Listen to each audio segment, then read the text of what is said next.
Encore d'autres, je ne vais pas dire Docker parce qu'il y a d'autres solutions, d'autres démons services qui résout ces mêmes problèmes. Tu as Containerd qui d'ailleurs qui en était sur lui-même ses bases.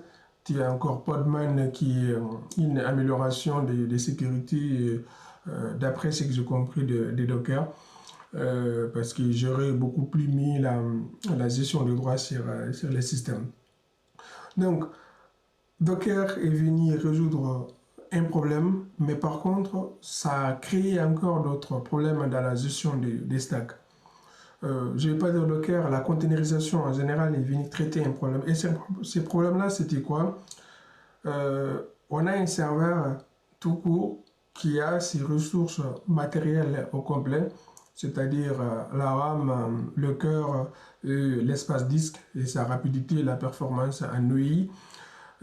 Tout ça est venu pour mettre toutes les applications sur un seul environnement. Alors ça a présenté quelques problèmes.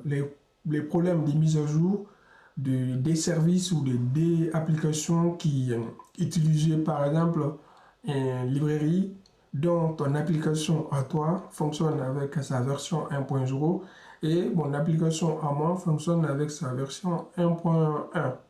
Donc, ces problèmes-là, je peux mettre les libres en question pour fonctionner correctement, mais par contre, toi de ton côté, tu vas pas pouvoir fonctionner correctement parce que c'est pas cette version de ces librairies qui t'intéresse.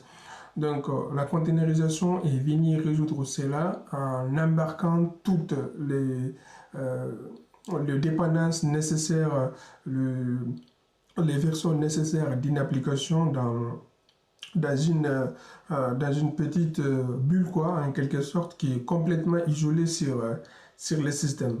Donc ça, c'est le premier point que Docker est venu traiter.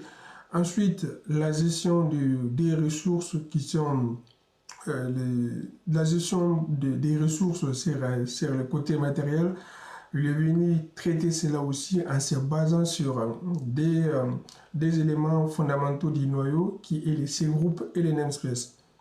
Le C-group, c'est en quelque sorte une manière de regrouper les process entre eux et les namespace pour les isoler sur les systèmes.